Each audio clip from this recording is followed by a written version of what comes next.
فصبر جميل عسى الله أن يأتيني بهم جميعا إنه هو العليم الحكيم.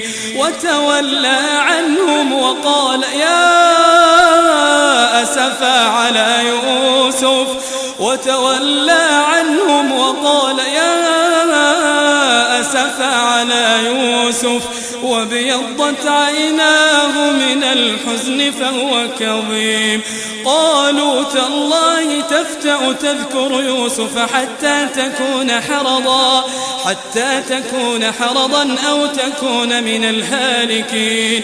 قال إنما أشكو بثي وحزني إلى الله وأعلم من الله ما لا تعلمون.